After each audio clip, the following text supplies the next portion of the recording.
infelizmente, hoje falar de liturgia sempre dá confusão, porque se tornou, minha Nossa Senhora, um Deus nos acuda. A verdade verdadeira é essa.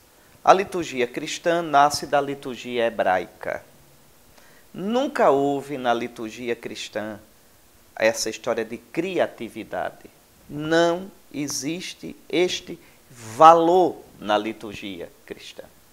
A liturgia cristã é fidelidade. Quando São Paulo fala da ceia eucarística, ele diz: eu vos transmiti aquilo que eu recebi do Senhor.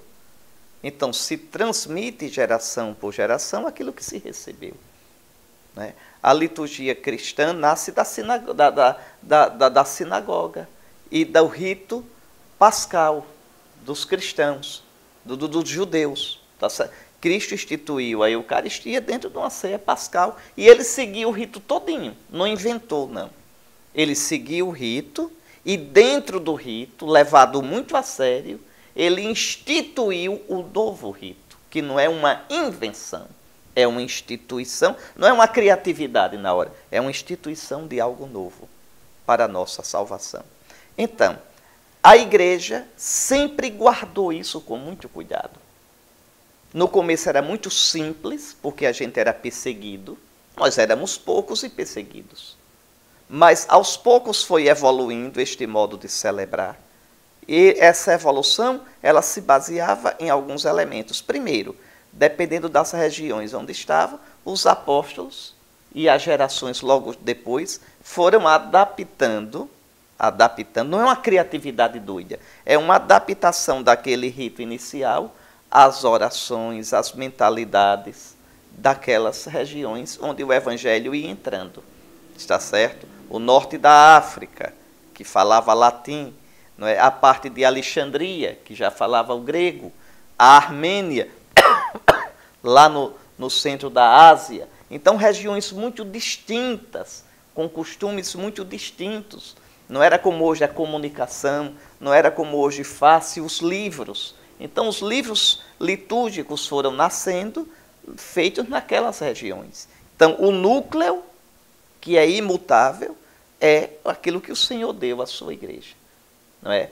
A consagração do pão e o vinho, a oferta ao Pai em sacrifício, no Espírito Santo, e a comunhão. Aí, veja, e as intercessões pela igreja, pelos presentes, pelos ausentes, pelos governantes, pelos vivos, pelos mortos, pelo mundo inteiro.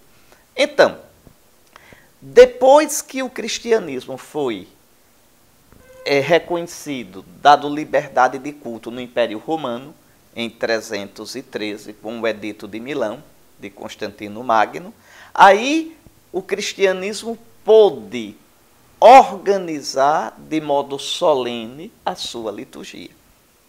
E aí nascem aquelas famílias litúrgicas. Nós somos da família latina, mas existe a bizantina, a caldeia, a armena, a malabá, a malancá. Existem vários ritos, a cópita, na igreja.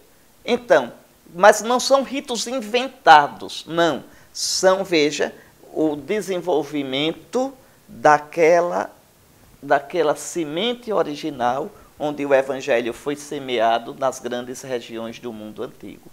Então, a igreja, agora isso não é uma coisa congelada, vai se desenvolvendo de geração em geração, mas naturalmente a gente nem percebe.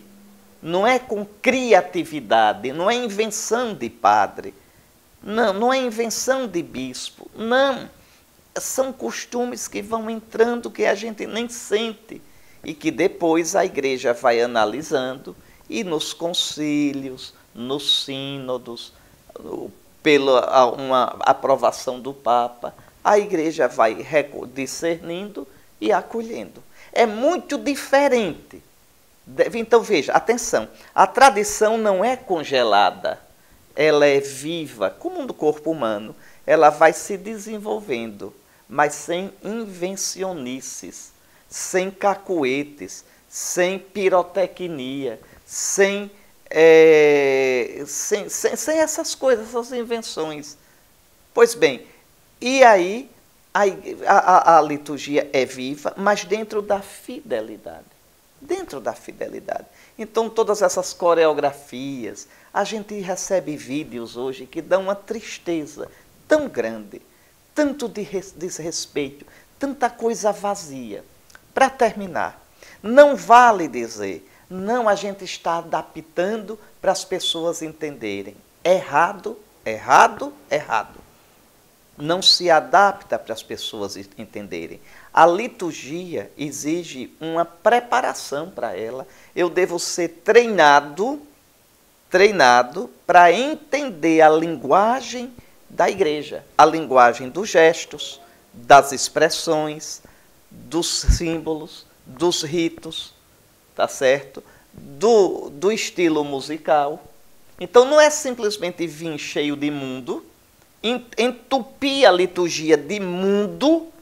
Estou em casa. Está em casa? Não, está no mundo. A liturgia exige, então, uma adaptação, um aprendizado. Esse aprendizado se chama mistagogia. Mistagogia é a introdução no mistério.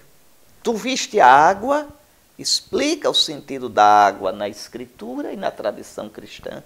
Tu viste o óleo, eu não posso substituir bronzeador, protetor solar por óleo. Ou melhor, o contrário, o óleo pelo protetor solar e pelo bronzeador para ficar mais moderno. Eu não posso, para ser moderno, substituir o vinho de uva puro, porque estou no Ceará, cajuína. Porque estou no Brasil, guaraná.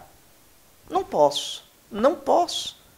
Então, a liturgia requer uma mistagogia. Não vale dizer, mas se a gente não fizer assim, não atrai o povo. Epa, não é circo. Epa, não é programa de calouro. O que atrai é Cristo.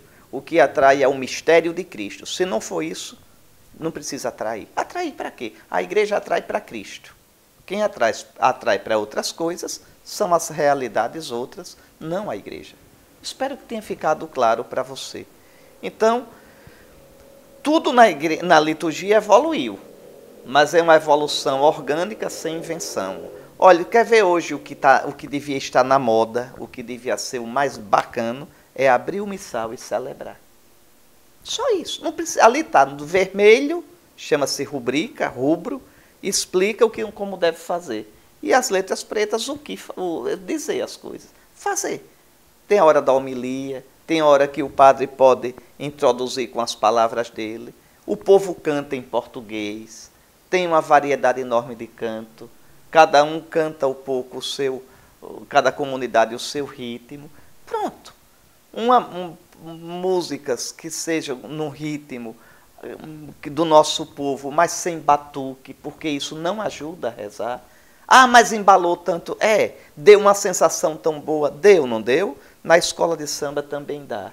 Na roda de capoeira também dá. Isso não é liturgia. A gente vai ali não é para fazer festinha nossa. A gente vai ali para louvar a Deus dentro da tradição dos cristãos que há 2000 anos louvam assim, tradição que nasce de Cristo e dos apóstolos.